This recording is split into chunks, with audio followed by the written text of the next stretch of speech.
Buenos días, tardes o noches a todos vosotros y gracias por estar aquí para escuchar este webinar sobre las moratorias que ha aprobado recientemente el Gobierno mediante los Reales Decreto Ley 8/2020 y 11/2020 en medio de esta crisis sanitaria que estamos padeciendo. Gracias a la Universidad de Castilla-La Mancha por esta invitación a participar a través de esta pequeña formación online y gracias a ustedes por su atención por adelantado. Sin más, voy a comenzar a trasladarles un poco lo que será el índice de esta exposición.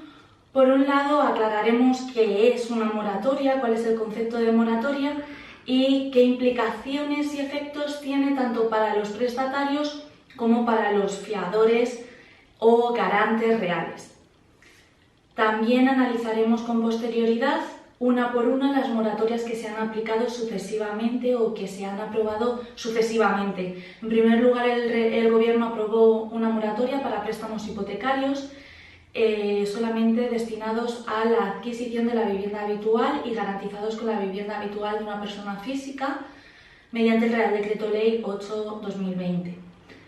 Por lo tanto, en primer lugar, analizaremos estos supuestos y también profundizaremos en la ampliación a estos préstamos hipotecarios que se ha realizado mediante el Real Decreto Ley 11/2020 a otros préstamos hipotecarios.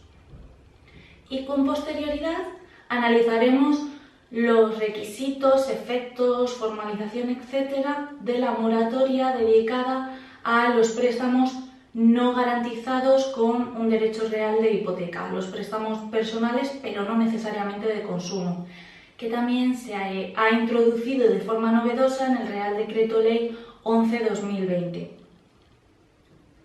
Y sin más preámbulo, comenzaremos analizando cuáles son los efectos de la moratoria y qué es una moratoria. Como pueden observar aquí, una moratoria no es más que la suspensión del contrato de préstamo o de devolución de cantidades a plazo durante un periodo de tiempo determinado. Es como si se abriera un corchete entre el desarrollo del contrato de préstamo que posteriormente se cierra, pero ese corchete no desaparece, sino que se traslada a un momento posterior. Es decir, durante la moratoria el préstamo está como inexistente, está en suspenso, como indicó la propia presentación, de forma que los efectos principales que tiene para el prestatario es que no se le va a pagar, no se le va a pasar cuota al cobro en su cuenta bancaria, ni se van a devengar intereses moratorios, ni intereses remuneratorios. Es como si no existiera el préstamo durante ese periodo. Ahora bien, eso no significa que esas cuotas hayan sido condonadas o perdonadas, es decir, que ya no las deba, que sencillamente el acreedor viene obligado a renunciar a su cobro. No, lo que significa es que se ampliará el plazo de duración del préstamo en el plazo de duración de la moratoria. Es decir, que si el préstamo estaba pensado a 40 años, a 480 cuotas mensuales, pues esa suspensión de 3 meses, como veremos, ya voy adelantando, de 3 meses de la moratoria comportará que el plazo o el vencimiento del préstamo no se produzca en 480 mensualidades, sino en 483 mensualidades. Es decir, que se alargará 3 meses más en las condiciones que se hubieran pactado. ¿Cuál es otro de las diferencias de la moratoria con otras figuras afines, como puede ser el periodo de carencia? En el periodo de carencia, que siempre puede ser pactado en virtud del artículo 1255 del Código Civil entre las partes, pueden llegar a ese acuerdo, en el periodo de carencia lo único que hace la entidad de crédito o el acreedor es no pasar al cobro el capital que será cobrado cuando transcurra ese periodo de carencia, pero sí se cobran los intereses remuneratorios. Por lo tanto, esa es una diferencia esencial con el periodo de carencia. Además, no se puede producir el vencimiento anticipado durante la existencia de la moratoria, esencialmente porque el préstamo está suspendido. Entonces, si no se puede realizar ninguna acción vinculada con el contrato de préstamo porque está en suspenso, estamos en un paréntesis, como si aquí no estuviera sucediendo nada, no se puede producir el vencimiento anticipado. Y además, las cuotas, mal dicho, impagadas, no suman para el límite de cuotas que, de conformidad con el artículo 24 de la Ley de Contratos del Crédito Inmobiliario, son suficientes o necesarias para que el acreedor pueda producir el vencimiento anticipado. ¿Por qué? Porque no se están impagando cuotas. Por lo tanto, cuando nos dice el Real Decreto Ley 8/2020 que no se producirán intereses moratorios, es evidente, porque no hay mora en la falta de pago de esas cuotas. Por lo tanto, no estando el préstamo generando cuotas, estando en completo suspenso, ni existen cuotas ficticias que puedan generar intereses moratorios, ni existen cuotas ficticias impagadas que puedan comportar la producción o la acumulación de impago de cuotas que permitan vencer anticipadamente el préstamo. Por otro lado, merece la pena cuestionarse cuáles son los efectos que tendrá esta moratoria para los fiadores. Y aquí se produce una situación curiosa. La norma indica, tanto el Real Decreto 8/2020 como el 11/2020 indican para ambos tipos de moratorias que la misma protección que se conferirá a los deudores situados en el umbral de vulnerabilidad o en una situación de vulnerabilidad económica se aplicará a los fiadores o garantes reales no deudores. Pero no se permite en ninguno de los reales decretos a los propios fiadores solicitar la moratoria, lo que parece querer indicar que la protección, a priori, la protección que van a recibir estos fiadores es únicamente la misma que van a recibir los deudores subyacentes a los que sí les resulte de aplicación la moratoria, lo cual era evidente. Sin embargo, luego tenemos otros preceptos, como el artículo 11 en el Real Decreto Ley 8/2020, en el que se indica que los fiadores que se encuentren en las situaciones de vulnerabilidad económica podrán oponer al acreedor siempre el beneficio de exclusión, es decir, que se agote primero el patrimonio del deudor principal antes de recurrir al suyo, incluso cuando hubieran renunciado a este beneficio de exclusión. Entonces, todo parece indicar que debemos distinguir entre dos tipos de fiadores: aquellos que sí que se encuentren en el umbral de exclusión o de vulnerabilidad económica y aquellos que no, a los que siempre les resultará de aplicación la protección que hubiera recibido su deudor de estar beneficiándose de la moratoria. Por lo tanto, como pueden observar en esta diapositiva, distingo entre dos tipos de fiadores. El fiador beneficiario o no de la moratoria, es decir, que estuviera o no en las situaciones de vulnerabilidad económica, siempre que el prestatario principal, que el deudor principal, el obligado principal, sí que estuviera en ese ámbito de vulnerabilidad económica y por lo tanto fuera beneficiario de la moratoria. En esos casos, los efectos que tiene para el fiador la moratoria son lógicos, puesto que no se le puede oponer, puesto que el fiador va a poder oponer a su acreedor, al acreedor común, todas las acciones o todos los derechos que tuviera o causas de oposición que tuviera su deudor principal. Por lo tanto, mientras dure la moratoria del deudor principal, no se va a poder solicitar o instar el pago de cuotas al fiador. El préstamo está en suspenso y si lo está para el obligado principal, como el fiador es una garantía, un derecho de garantía personal accesorio que cuelga de la obligación principal. Todo lo que le pase a la obligación principal le va a pasar a la obligación accesoria, de forma que si no se le podía pasar al cobro cuotas al deudor principal, tampoco se le va a poder pasar al cobro cuotas al deudor subsidiario. Además, se produce una especie de suspensión tácita de su responsabilidad. Si no se puede vencer anticipadamente al prestatario obligado principal, si no se devengan cuotas ni intereses moratorios, ni sobre las cuotas falsamente no creadas durante el periodo de la moratoria, ni sobre las impagadas con carácter previo, tampoco existe responsabilidad alguna para el fiador. Sin embargo, a diferencia de lo que sucedía con el prestatario, que sí que verá ampliado su préstamo en el plazo de duración de la moratoria, esto no sucederá salvo que otorgue su consentimiento el fiador de cara al fiador, porque la extensión, de conformidad con el artículo 1826 del Código Civil, la extensión del préstamo acordado entre acreedor y deudor no afectará al fiador.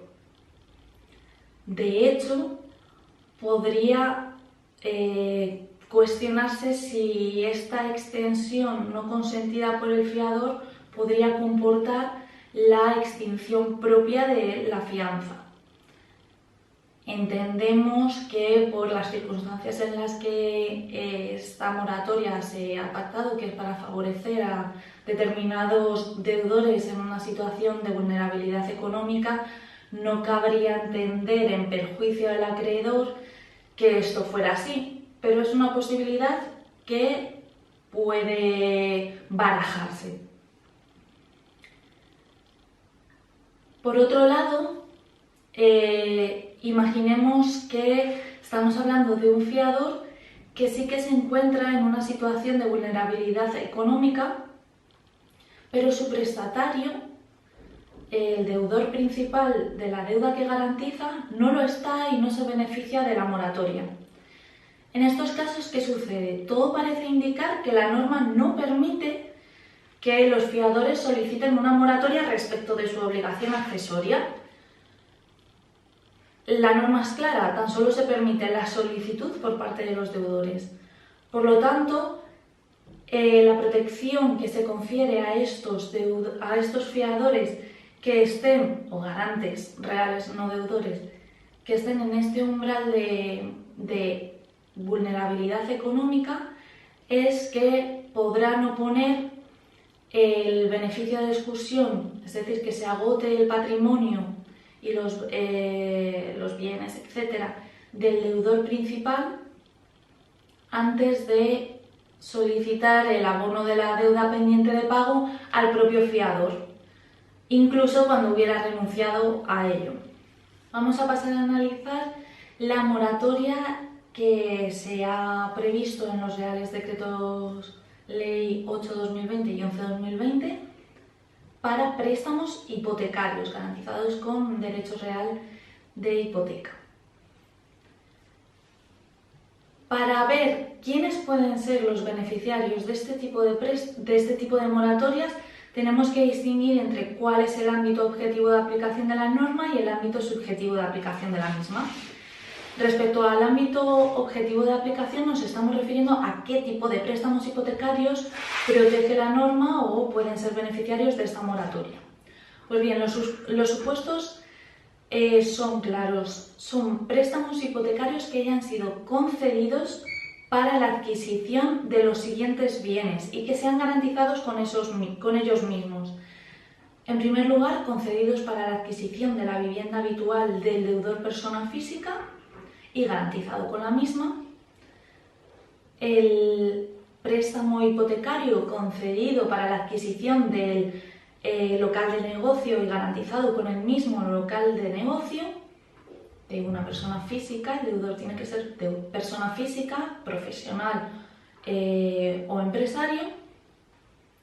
Y préstamos hipotecarios concedidos para la adquisición de una vivienda que no constituya la vivienda habitual del prestatario, pero que la tenga destinada al alquiler y no esté percibiendo por ella rentas desde que se declaró el estado de alarma o hasta un mes después desde la finalización del estado de alarma.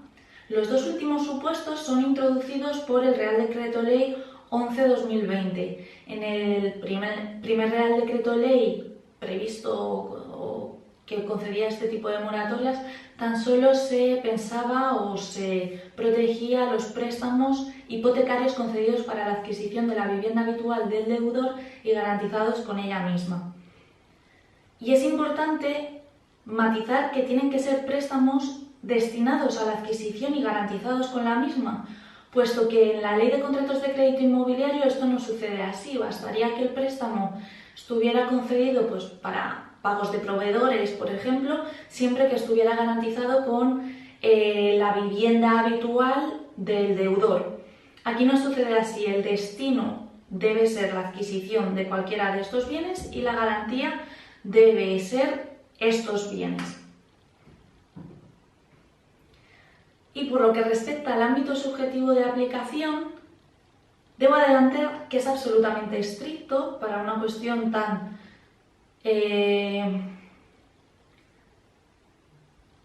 poco exigente, por así decir. Para el acreedor es exigente, desde luego, pero no tan exigente como los requisitos que se han copiado. Los requisitos que voy a pasar a enunciarles y que deben concurrir todos ellos en la persona deudora que pueda beneficiarse de esta moratoria son copiados de la Ley 1/2013, que proviene del Real Decreto Ley 27/2012 y del 6/2012, previstos para aceptar la dación en pago en última instancia de la vivienda o para suspender el lanzamiento de la vivienda una vez ejecutada por los impagos producidos por el deudor. Es decir, que son requisitos que se habían previsto para situaciones de último recurso, la no pérdida de la vivienda. Sin embargo, aquí estamos pidiendo requisitos cuasi idénticos, les señalaré cuáles son las diferencias, para una cuestión mucho menos gravosa para el acreedor que el no poder resarcirse con la garantía concedida. Pues bien, los requisitos que debe reunir el deudor para poder beneficiarse de esta moratoria es ser persona física, ya sea consumidor, ya sea profesional o empresario, un autónomo, que, de ser un asalariado, haya perdido su empleo durante la crisis del coronavirus o que durante esta crisis haya perdido un 40% de sus ingresos o de su facturación de ser un empresario o profesional. En el Real Decreto Ley 8/2020 se decía que tenía que haber perdido o un 40% de los ingresos o un 40% de las ventas. Aquí se ha cambiado mediante el Real Decreto 11/2020 por el concepto de ingresos o facturación. Además, la unidad familiar del deudor debe no haber superado un determinado nivel de ingresos durante el mes anterior a la solicitud de la moratoria. Y aquí deben hacerse multitud de matizaciones. En primer lugar, ¿qué se entiende por unidad familiar? Aquí pueden observar que se define unidad familiar, igual que se hacía la Ley 1/2013, como la compuesta por el deudor, su cónyuge no separado legalmente o pareja de hecho, y los hijos con independencia de su edad, es decir, no es relevante que sean menores o no de edad, que residan en la vivienda. Es decir, que se va a tomar en consideración en el cómputo todos los salarios y todos los ingresos de estos residentes. Y además de aquellos que estén vinculados con el deudor por una relación de tutela, de guarda, de acogimiento familiar y su cónyuge no separado legalmente o pareja de hecho que resida también en la vivienda. Es decir, pues otros familiares como pueden ser ascendientes que convivan en la vivienda. Todos estos salarios serán computados para la determinación de los ingresos de la unidad familiar, que con posterioridad pasaremos a analizar cuáles son esos límites que no pueden superarse. Y ojo, porque el auto del Tribunal Constitucional de 5 de mayo de 2014 entendió que la redacción del precepto, en aquel caso en relación con el artículo 1, con el artículo 1 de la Ley 1/2013, exigía, para que se entendiera que había unidad familiar y que por lo tanto se podía ser beneficiario de las medidas allí previstas, en aquel caso la suspensión del lanzamiento, aquí la moratoria, se exigía que hubiera hijos para que pudiera serse beneficiario de estas medidas. Es decir, que cabría interpretar, yo me opuse en un artículo que publiqué en el Centro de Estudios de Consumo a esta interpretación del Tribunal Constitucional radicalmente. Creo que lo que se quiere interpretar, o lo que se quiere decir con ese artículo, es que se tendrá en consideración también a los hijos, de cara a evaluar que si esos hijos trabajan y tienen ingresos, pues se tiene que incrementar en esa renta neta de la unidad familiar, no que solamente pueden ser beneficiarios de estas medidas las unidades familiares que no tengan hijos. Sin embargo, ya les digo que el Tribunal Constitucional en aquel auto interpretó que sí, que no era irracional la interpretación que estaban haciendo jueces y tribunales al rechazar la concesión de la suspensión de los lanzamientos a parejas o familias sin hijos. Por ejemplo, familias en las que un matrimonio o una pareja de hecho conviviera con sus ascendientes de los que cuidaban. Y por lo que respecta a los límites económicos que esta unidad familiar no debe superar, son absolutamente idénticos a los previstos en la Ley 1/2013. En este cuadro se puede observar que, como les decía, de forma general, el criterio general será que no se pueda superar por esa unidad familiar 3 veces el IPREM, que sería un total de 1.613 euros.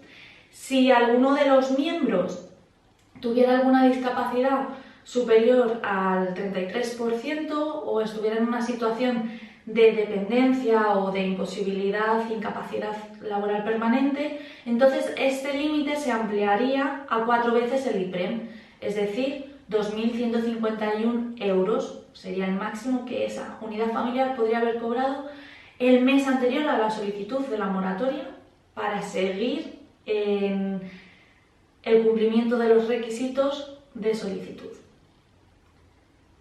En casos más extremos, si el deudor tuviera una parálisis cerebral o alguna incapacidad intelectual superior al 33% o física superior al 65%, entonces se ampliaría aún más este límite de ingresos a percibir, que sería 5 veces el IPREM o lo que es lo mismo 2.689 euros. Además, hay unos factores de corrección en función del número de hijos que residan en la unidad familiar, que estén a cargo, es decir, que no desarrollen actividad laboral o que no tengan ingresos propios, o por mayores de 65 años que integren la unidad familiar, sea el propio deudor o su cónyuge o sea una persona a la que tengan en su guarda. Bien, pues en estos casos se ampliará ese límite del IPREM en un 0,1. Asimismo, por cada hijo, en caso de familias monoparentales, este límite se incrementará en un 0,15 veces el IPREM. Pues bien, aparte de estos límites de ingresos que deben haber recibido en la mensualidad anterior a la solicitud de la moratoria, los gastos básicos más la cuota hipotecaria a la que se refiere la concesión de la moratoria, en su conjunto debe ser superior al 35% de la renta neta de estas familias. Es decir, que los gastos básicos de subsistencia, entendidos así por el gobierno, en este caso, deben absorber un 35% de los ingresos netos de la familia. Pues bien, ¿qué son esos gastos básicos? En el Real Decreto 8/2020 no se definía, se ha introducido esta definición en el Real Decreto 11/2020. Pues se entiende que son gastos básicos los relativos a la vivienda habitual del deudor y en concreto los siguientes: los gastos o el recibo de electricidad, gas, gasoil únicamente para calefacción, agua corriente, telecomunicación fija y móvil y las contribuciones a la comunidad de propietarios. El IBI, por ejemplo, no. Bien, hay que hacer una matización en relación con aquellos préstamos que no se hubieran concedido para la adquisición de la vivienda habitual y estuvieran garantizados con ellos, es decir, los dos nuevos supuestos introducidos por el Real Decreto Ley 11/2020. Uno de los supuestos es que la hipoteca recaiga sobre el local de negocio o sobre una vivienda que está siendo alquilada. ¿Cuáles son los gastos entonces a tomar en consideración? Pues como he apuntado, los de la residencia habitual de estos deudores y no los del local de negocio en su caso o los de la vivienda alquilada en su caso. Y algo más. Además, el esfuerzo de la carga hipotecaria sobre la renta de la familia se debe haber multiplicado por 1,3. ¿Qué significa esto? Que si los gastos, en este caso no se refiere a gastos, sino únicamente a la cuota hipotecaria. Si la cuota hipotecaria ocupaba, tomemos por ejemplo ese 35% de mis ingresos, de los ingresos de mi unidad familiar, como consecuencia de la crisis sanitaria, de la pérdida del empleo, de la reducción de mis ventas, etc., el esfuerzo que yo debo hacer, el capital que yo destine de mi renta a satisfacer esa cuota hipotecaria se tiene que haber incrementado en 1,3 veces. Es decir, que si antes yo dedicaba un 35% de mis ingresos, de los ingresos de mi unidad familiar, a la satisfacción de la renta o de la cuota hipotecaria, ahora, al multiplicarse o deberse multiplicar por 1,3, la cantidad de mis recursos, de mis ingresos netos, debe ser del 45,5%. Esto solamente puede haberse producido por dos motivos. Porque mis ingresos o los ingresos de la unidad familiar se hayan reducido, de forma que si con unos ingresos de un determinado importe dedicaba a la cuota hipotecaria un 35%, al haberse reducido el importe de la cuota hipotecaria absorberá una cantidad mayor, es decir, que el esfuerzo que debo realizar para abonar mi cuota hipotecaria es superior por la reducción de mis ingresos, y esto será, en mi opinión, lo más común. Será la forma común de cumplir este requisito, porque, salvo que estén sujetos al IRPH los préstamos hipotecarios en los que sí que se produce algo más de variabilidad, o que sean préstamos multidivisa, lo normal será que si el préstamo es a tipo fijo, no haya habido una alteración de la carga hipotecaria, la cuota será la misma ahora que antes de la crisis sanitaria, y si el préstamo estaba sujeto al Euribor, dado que está en negativo y estaba en negativo, la cuota será exactamente la misma o similar, de forma que no afecte y que no pueda multiplicar por 1,3 el esfuerzo que debe realizarse. Por lo tanto, siendo la cuota invariable, lo normal será que la única forma de cumplir este requisito sea la reducción de los ingresos de la familia. Pero también se puede haber producido, y esto es gracias a una modificación que ha hecho el Real Decreto 11/2020, que ha introducido la acumulación de cuotas en este concepto, y es que, por ejemplo, el deudor hubiera impagado alguna cuota previamente, de forma que lo que debe abonar ahora al acreedor no es solamente la cuota que le suponía ese 35% de esfuerzo sobre su renta, sino algo más por la acumulación de deuda previa. Aquí pueden observar un ejemplo. Imaginen un préstamo concedido a una persona física para la adquisición de su vivienda habitual, garantizado con la misma, el primero de los supuestos, y en el que la unidad familiar está integrada por un matrimonio, una pareja de hecho, con 2 hijos. Están dentro del límite general de 3 veces el IPREM, pero tienen 2 incrementos por cada uno de los hijos del 0,1, de forma que los salarios o los ingresos de esa unidad familiar en la mensualidad anterior a la solicitud de la moratoria no podría ser superior a 3,2 veces el IPREM, es decir, 1.721 euros. Pues bien, la cuota hipotecaria más los gastos básicos debe ser superior al 35%, es decir, debe ser al menos superior a 602,39 euros. Aquí noten que estamos sumando cuota hipotecaria más gastos. Lo que no vamos a hacer en el siguiente supuesto, en el del esfuerzo de la cuota hipotecaria sobre la renta familiar. Ahí solamente se toma la cuota hipotecaria. Por lo tanto, aquí les pongo entre paréntesis. Imaginemos que en este caso 500 euros eran destinados a la cuota hipotecaria y 102,39 a los gastos, a los suministros básicos. Bien, en ese caso, analizando ahora cómo se cumpliría el siguiente requisito, tenemos que partir de la base de cuál es el esfuerzo que estaba destinando esa renta familiar al pago de la cuota hipotecaria. Pues en este caso, si era 500 euros respecto de 1.721 euros, representa ese esfuerzo un 29,05%, es decir, un 29,05% de esa renta iba destinado a la cuota hipotecaria. Pues para que se vea incrementado ese esfuerzo en 1,3, tiene que ser igual al 37,77%, es decir, que haya pasado como consecuencia de la crisis sanitaria de destinar un 29,05% de su renta a la satisfacción de la cuota hipotecaria a tener que destinar un 37,77% de su renta, de la renta de la unidad familiar, a la satisfacción de la cuota hipotecaria.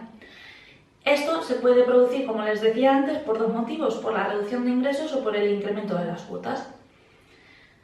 Reducción de ingresos, en este caso, echando las cuentas para que vean el ejemplo, se tendría que haber reducido en 397 euros, esto es, que ahora hayan pasado a tener unos ingresos de 1.323 euros como consecuencia pues, de la pérdida de empleo, de la reducción de las ventas o de la facturación en caso de ser un profesional, cuando antes, en el mes anterior, estaban cobrando o estaban percibiendo de forma unitaria 1.721 euros.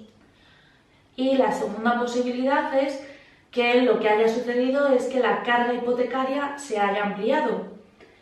Para que esto fuera así, para que manteniendo idénticos los ingresos, 1.721, el deudor deba estar destinando un 37,77% de sus ingresos a la satisfacción de la cuota, tendría que haberse incrementado la cuota hipotecaria a 650 euros, 150 euros más de la original. Entonces, esto podría haberse producido porque en el mes anterior hubiera dejado de pagar 150 euros, ya sea de capital con intereses y demora, etcétera, o intereses de demora. En total, que hubiera dejado de pagar 150 euros de una mensualidad previa al acreedor, de forma que en el momento que tiene que afrontar la deuda ha acumulado un esfuerzo de la carga hipotecaria superior en 1,3 veces a el original que tenía. Entonces, todos estos requisitos son los que deben concurrir en la persona física deudora para poder solicitar la moratoria de 3 meses. ¿Y cómo deben acreditar el cumplimiento de todos estos requisitos, especialmente en una situación como la que estamos, en la que tenemos nuestra libertad ambulatoria suspendida? Pues en el Real Decreto Ley 8/2020 se exigía que se aportaran todos los documentos que tienen ahí presentes, la justificación de estar en desempleo y de la base de cotización, la justificación del cese de actividades, certificado de empadronamiento para ver cuántas personas residen en la vivienda, la acreditación de discapacidades en caso de que se solicitara algún agravamiento en los límites del IPREN, como observamos, así como la nota simple de la titularidad de bienes. Esto es una cosa curiosísima, porque se exigía y se sigue exigiendo que se justifique la titularidad de bienes, porque esto se copia de la Ley 1/2013, que exige que no se sea titular, además, de ningún bien en el resto del territorio nacional. Y además, en el proyecto del Real Decreto Ley 11/2020 se introducía este requisito, pero en el texto final del Real Decreto Ley 11/2020 se omite. Por lo tanto, se exige que se acredite algo que no hace falta cumplir. Ninguno de los dos Reales Decretos, ni el 8/2020 ni el 11/2020, exige como requisito para ser beneficiario de estas moratorias que no se sea titular en propiedad ni en usufructo de ningún otro bien inmueble en España. Pero se debe acreditar. Es una cosa muy curiosa. Bueno, además se tiene que aportar la escritura del bien inmueble hipotecado, local de negocio, vivienda familiar o vivienda alquilada, y la escritura del préstamo hipotecario, así como una declaración responsable de cumplir con todos los requisitos económicos. Tras las quejas que surgieron en todas las asociaciones de consumidores, lógicas, y en buena parte de la doctrina, por la exigencia de tales documentos en una situación en la que es muy difícil conseguirlos, porque no todos ellos son accesibles de forma online, o la gente no tiene medios para conseguirlo, o la facilidad, la destreza tecnológica para hacerlo, pues en el Real Decreto 11/2020 esto ha introducido una modificación de absoluta relevancia y se permite que la aportación de todos estos documentos sea sustituida por una declaración responsable del deudor indicando que cumple con todos esos requisitos, justificando por qué no puede aportar estos documentos. Es decir, en principio lo que se permite es la omisión de la entrega de alguno de los documentos, pero no hay límite siempre que se justifique por qué no se pueden aportar en el momento de la solicitud, y siempre que se aporten estos documentos en un mes desde la finalización del estado de alarma, es decir, cuando ya podamos conseguir estos documentos de forma inexcusable, por así decir. Respecto a la forma de solicitud y a los plazos para realizar la solicitud de esta moratoria, solamente, como les decía, pueden solicitarla los deudores. No se habla en ningún caso de la solicitud por parte de fiadores ni garantes reales no deudores, y debe acompañarse todos los documentos que vimos en la diapositiva anterior, o, como les decía, ese documento sustitutivo, esa declaración responsable de cumplir con aquellos requisitos cuyos documentos no se aportaran, y la justificación de por qué no se aportan esos documentos faltantes. Pues bien, esta solicitud puede realizarse desde el día 18 de marzo de 2020, que es el momento en el que entró en vigor el primer Real Decreto Ley, el 8/2020, que hablaba o que introducía la moratoria en préstamos hipotecarios, y el término hasta el que se puede solicitar esta moratoria ha variado tras el Real Decreto Ley 11/2020. Se dice que se puede solicitar hasta 15 días después del fin de la vigencia del Real Decreto Ley 8/2020.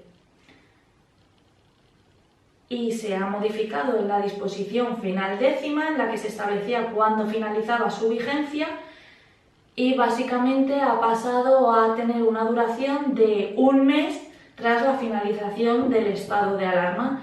Es decir, que se podrá solicitar la moratoria hasta que haya transcurrido 15 días más un mes desde la finalización del estado de alarma.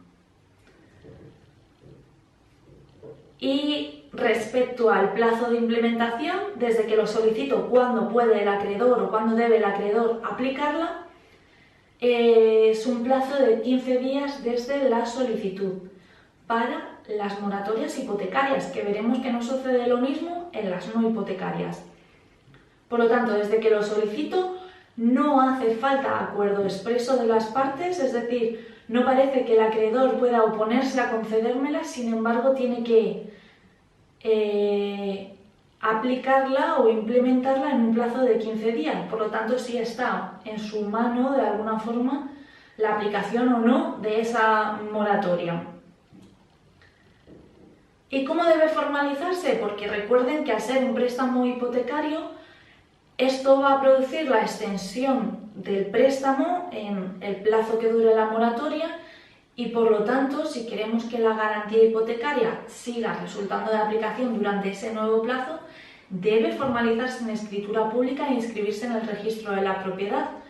Pues bien, efectivamente, el artículo 13.3 del Real Decreto Ley 8/2020 exige que esta moratoria se formalice en escritura pública y se inscriba en el registro de la propiedad. Ahora bien, se matiza que es imposible realizar estos trámites ahora o que al menos no es necesario hacerlo. Por lo tanto, una vez finalizado el estado de alarma, deberá procederse a la formalización y a la inscripción. Y se indica que esta extensión de la garantía perjudicará o será irrelevante de cara a acreedores intermedios que hubieran accedido al registro en este impasse sin haber consentido esa extensión. También se matiza que cabe realizar novaciones sobre el clausulado del préstamo hipotecario.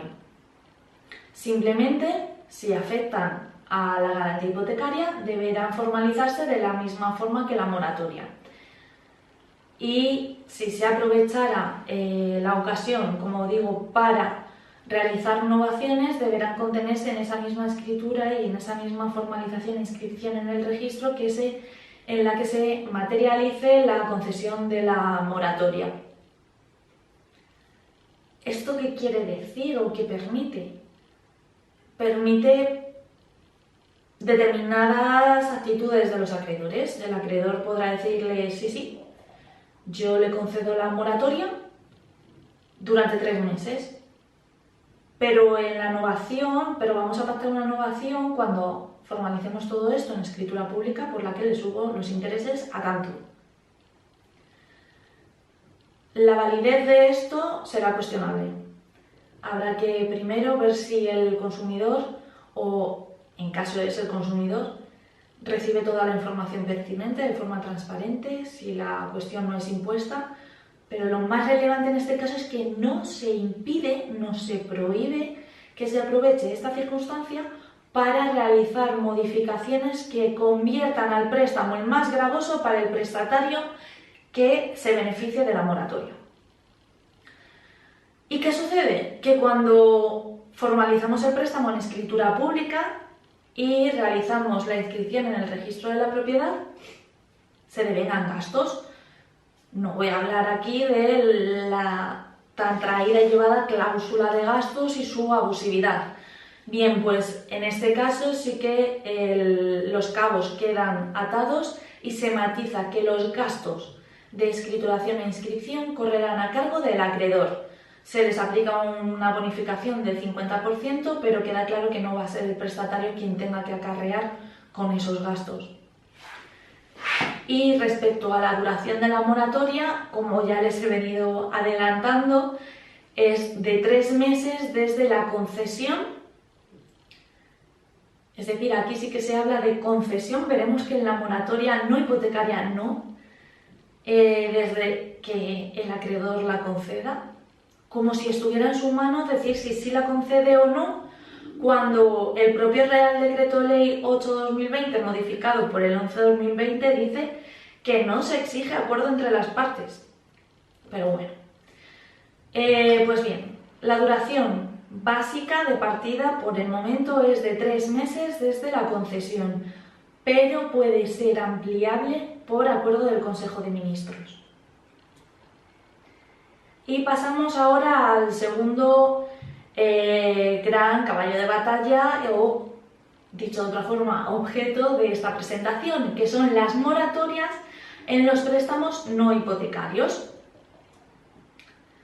Como siempre vamos a partir de cuál es el ámbito de aplicación y tenemos que analizar en un primer momento cuáles son los préstamos, el ámbito objetivo, los préstamos que quedan abarcados por esta norma. Pues bien, son todos los préstamos o créditos sin garantía hipotecaria, pero caben otras garantías que no sean hipotecarias, que hayan sido concedidos a personas físicas, ya sean profesionales o ya sean consumidores, y con irrelevancia de la finalidad, siempre que estén vigentes a la entrada en vigor del Real Decreto Ley 11/2020, que es el que introduce las moratorias en préstamos no hipotecarios. El Real Decreto Ley 11/2020 entró en vigor el día 2 de abril del 2020, por lo tanto, el préstamo debía estar vigente en ese momento. ¿Qué significa esto? Que los préstamos que sean concedidos con posterioridad a la entrada en vigor de esta norma, con posterioridad al 2 de abril de 2020, no pueden beneficiarse de la moratoria. Es decir, si yo me sitúo en una situación de vulnerabilidad económica y como consecuencia de la misma, estando ya vigente la crisis sanitaria y habiendo pasado ya el 2 de abril de 2020, necesito solicitar un préstamo personal para satisfacer determinados gastos, en ese préstamo no me voy a poder beneficiar de la moratoria. Y esto es relevante especialmente en las tarjetas de crédito. ¿Qué sucede con las tarjetas de crédito en las que, por su propia definición, puedo realizar disposiciones y puedo tener deuda acumulada de una disposición que hice hace un año, de una disposición que hice hace 6 meses? Pues bien, de todas las disposiciones que se hubieran realizado y estuvieran pendientes de pago a 2 de abril del 2020, se puede solicitar de forma conjunta la moratoria. Todas ellas, en suma, quedarán suspendidas, como dije al inicio de la presentación, durante el plazo de la moratoria. ¿Qué sucede? Que las disposiciones que se hagan posteriormente, a partir del 2 de abril, no pueden beneficiarse de la moratoria. ¿Y qué será lo más lógico o lo que cabe esperar del acreedor de la tarjeta de crédito, de la entidad financiera que haya concedido la tarjeta de crédito? Como se permiten estas novaciones, estos pactos novatorios, lo más normal es que una vez solicitada la moratoria nos restrinjan o ese pacto se acompañe de una restricción o una reducción del límite de disponibilidad. Es decir, estupendo, yo le hago una moratoria por las cuotas que ya tiene pendientes, pero no va a volver a poder disponer del crédito que tenía en la tarjeta. No estoy diciendo que sea una buena actuación, que la apoye, que no la apoye, me parece que es una cosa previsible. Por otro lado, debe ser concedido a personas físicas vulnerables económicamente con los mismos criterios que vimos con anterioridad, que sea consumidor o empresario, es decir, que no es, como se ha dicho en algunos medios, una moratoria para préstamos de consumo. No, es una moratoria para préstamos no garantizados con un derecho real de garantía hipotecario, pero es irrelevante el destino del préstamo. Puede ser un préstamo personal concedido al autónomo para pago de proveedores o para compraventa de materiales, etc., o para pagar a sus empleados. Puede ser de cualquier cuantía, no hay límites. Respecto al tipo de prestamista, no se dice qué tipo de prestamista ha de ser. Parece que cabe cualquier préstamo, incluso el concedido entre personas físicas, consumer to consumer, o incluso en plataformas de préstamos comunes, etc. Sin embargo, en el régimen sancionador sí que se habla de entidades de crédito, de supervisión del Banco de España. Entonces, todo parece indicar que sí que se refiere a préstamos concedidos por entidades de crédito y en algún momento del Real Decreto Ley 8/2011 respecto de, perdón, 11/2020 respecto de los créditos personales sí se habla de entidades de crédito, lo que no sucede con los préstamos hipotecarios. Bien. Y como decía, el único requisito es que no haya un derecho real de garantía hipotecario que garantice el préstamo, pero sí caben otros derechos de garantía, como un derecho personal de garantía, avalista, fiador, o derechos reales de garantía, siempre que no sean hipotecarios, como la prenda. Pues bien, por lo que respecta al ámbito subjetivo de aplicación, es decir, qué requisitos han de cumplir las personas físicas prestatarias de estos préstamos no hipotecarios, son exactamente los mismos que los que ya hemos estudiado en relación con los préstamos hipotecarios. Deben haber perdido su empleo durante la crisis sanitaria o haber visto reducidos sus ingresos o facturación en un 40% en caso de ser empresarios o profesionales. No deben haber percibido en el mes anterior unas rentas superiores a los umbrales, aquellos que vimos relativos al IPREM, y deben haber destinado en sus gastos, su renta, el 35% de su renta debe haber sido destinado a la satisfacción de cuotas hipotecarias o rentas de alquiler, ahora lo veremos, y a los gastos básicos, así como haber sufrido un esfuerzo en el acceso a la vivienda superior al 1,3 veces. ¿Qué sucede? Que en estos casos los beneficiarios pueden estar residiendo en viviendas de alquiler, porque no estamos en los supuestos de préstamos hipotecarios en los que sí que se presuponga que están pagando una cuota hipotecaria. Entonces, en los gastos básicos deben entenderse que se incluyen otras cuotas. Pues bien, el artículo 18 del Real Decreto Ley 11/2020 aclara estas especialidades, cómo se van a cumplir los requisitos del 35% y del 1,3% en estos casos. Si el prestatario de este préstamo personal tenía un préstamo hipotecario de los amparados por la moratoria hipotecaria y había obtenido la moratoria, en estos dos preceptos, en estos dos requisitos, se incluirá la cuota hipotecaria que le correspondiera pagar, incluso cuando hubiera sido o fuera beneficiario de esa moratoria, es decir, como si la moratoria no existiera, para que no se vea reducida la capacidad de solicitar esta moratoria sobre el préstamo personal. Si el deudor de este préstamo personal no fuera deudor de un préstamo hipotecario, porque viviera de alquiler, por ejemplo, en ese caso lo que se tomará en consideración será la renta del alquiler de su vivienda habitual. Y a esto se añadirán las cuotas de los préstamos personales de los que fuera deudor.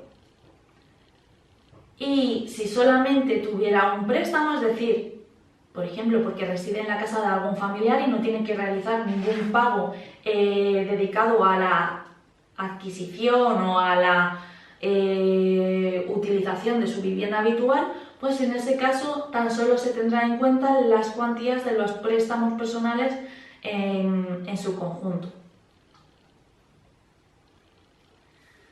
¿Cuáles son los procedimientos para solicitar y conceder esta moratoria en préstamos no hipotecarios y cuáles son estos plazos que ya anunciaba que son distintos de los de la moratoria hipotecaria?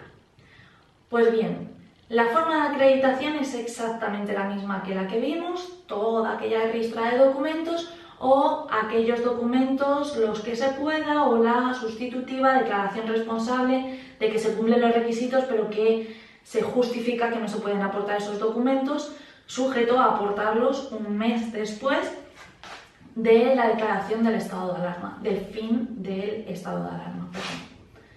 Pues bien, los deudores deberán acompañar esa documentación o la declaración responsable y podrán hacerlo desde la entrada en vigor del Real Decreto Ley 11/2020, es decir, desde el 2 de abril del 2020. ¿Hasta cuándo podrán hacerlo? Hasta que haya transcurrido un mes desde el fin del estado de alarma. A diferencia de lo que sucedía con la moratoria hipotecaria, que veíamos que decía hasta 15 días después desde que finalice la vigencia de este Real Decreto Ley. Y la vigencia de ese Real Decreto Ley finaliza un mes después de la finalización del estado de alarma. Valga la redundancia. Es decir, que los de la moratoria hipotecaria tienen 15 días más de plazo para solicitarla respecto de los prestatarios de préstamos no hipotecarios. ¿Y cuál es el plazo de implementación? Y esto es lo verdaderamente curioso, que solo se produce en las moratorias no hipotecarias. Pues según el Real Decreto Ley 11/2020, artículos 24, apartados 1 y 2, la moratoria se produce de forma automática desde la solicitud del deudor. Y ojo las implicaciones que puede tener esto. Aquí no se requiere la concesión del acreedor, no se requiere la implementación, es decir, recibida la solicitud, el deudor puede dar por suspendido durante 3 meses su préstamo. Si a esto le sumamos que no es necesario que acredite documentalmente nada, siempre que justifique que no puede aportar documentos, los documentos reseñados en la actualidad, y que aporte una declaración responsable diciendo que cumple los requisitos, quiere decir que cualquier deudor que diga responsablemente cumple los requisitos, solicito la moratoria, a partir de ese momento no tiene en vigencia, tiene en suspenso su préstamo, sin intervención del acreedor de ningún tipo. Esto puede producir pues moratorias fraudulentas. Ya les advierto que hay sanciones para aquellos deudores que sin cumplir esos requisitos se beneficien de estas moratorias. Respecto a la formalización, es innecesaria, desde la solicitud se tiene que conceder. Solamente va a haber algún requisito formal cuando deba inscribirse porque exista una garantía real que tenga que acceder al registro de bienes muebles, pero que no sea un derecho de hipoteca. En esos casos, como siempre, escritura pública más inscripción en el registro una vez finalizado el estado de alarma, como vimos en las moratorias hipotecarias. De nuevo, cabe innovación del clausulado, se permite que se aproveche la circunstancia, o omitan esta palabra aproveche, que se dé una circunstancia en la que se noven las cláusulas del préstamo, pero a diferencia de lo que sucedía en la moratoria de los préstamos hipotecarios, en los que simplemente se decía que se podía novar, solamente que debía incluirse esa novación en la escritura pública, aquí se matiza que se extenderá el plazo de vencimiento en el plazo de duración de la moratoria sin modificación alguna respecto de las condiciones pactadas. Bueno, salvo que se haya producido novación, que se autoriza en el artículo previo. Es una cuestión un poco cuestionable, o es que los 3 meses de extensión, sobre ellos no cabrá pactar novación alguna, o la novación solamente tendrá vigencia durante los restantes meses, pero no esos 3 que se incrementen. Es una cuestión un poco curiosa. La duración nuevamente es de 3 meses, desde ya no la concesión, desde la solicitud, porque la solicitud y la concesión en la moratoria de los préstamos no hipotecarios es automática, no requiere formalización, plazo de implementación por parte del acreedor, nada. La solicitud es equiparable a la concesión, por lo tanto 3 meses desde la solicitud. Pero nuevamente cabe ampliación por el acuerdo del Consejo de Ministros. Y como les avisaba, existen sanciones para los prestatarios que se beneficien de estas moratorias sin cumplir los requisitos. En concreto, existen sanciones si las hay desde el Real Decreto Ley 8/2020, lo que no sucedía con las sanciones para las entidades que no las concedieran de forma inoportuna, que solamente se ha introducido con el Real Decreto Ley 11/2020. Pues bien, hay sanciones para aquellos deudores que se beneficien de las moratorias sin reunir los requisitos, sea de buena o mala fe, que uno puede no haber hecho bien los cálculos, naturalmente, y para aquellos que voluntariamente se sitúen en el umbral de exclusión o en estos supuestos de vulnerabilidad económica para poder beneficiarse de la moratoria. ¿Y cuáles son las sanciones? Pues estos deudores serán responsables de todos los daños y perjuicios que haya padecido el acreedor como consecuencia de esta solicitud. En principio, esto podría ser pues no solamente el pago de las cuotas que no se hubieran devengado, sino también los intereses remuneratorios, los intereses moratorios que se hubieran producido por el impago de esas 3 cuotas, y además se matiza que no serán inferiores al beneficio obtenido, lo que acabo de señalar. También deberán asumir todos los gastos generados, gastos de notaría y de registro por lo pronto, pero se podrán alegar otros como desplazamiento del director de la oficina a la notaría para realizar estas gestiones, contratación de una gestoría para realizar la inscripción en el registro de la escritura de novación, y cualesquiera otros daños y perjuicios, daño emergente, lucro cesante, cualquier otra cosa que se pudiera acreditar por el acreedor. Por lo tanto, no es aconsejable la actitud que yo manifestaba antes respecto a los préstamos en los préstamos no hipotecarios, en los que no hay ni siquiera necesidad de que el acreedor lo conceda, puesto que nos puede salir más caro el collar que el perro. Bien, y por otro lado se matiza sin perjuicio del resto de responsabilidades que puedan derivarse de ello, refiriéndose claramente a responsabilidades penales. Por lo que respecta al régimen de supervisión y de sanción, sencillamente se obliga a las entidades de crédito a remitir diariamente información al Banco de España sobre el número de solicitudes, número de concesiones, todo ello clasificado por tipo de deudores, de préstamo, etc. Y tan solo se manifiesta respecto al régimen sancionador que estas normas, las moratorias implementadas, tendrán consideración de normas de ordenación y disciplina bancaria a las que se refiere la Ley 10/2014 y por lo tanto estarán sujetas al régimen sancionador allí previsto, es decir, a un régimen sancionador administrativo.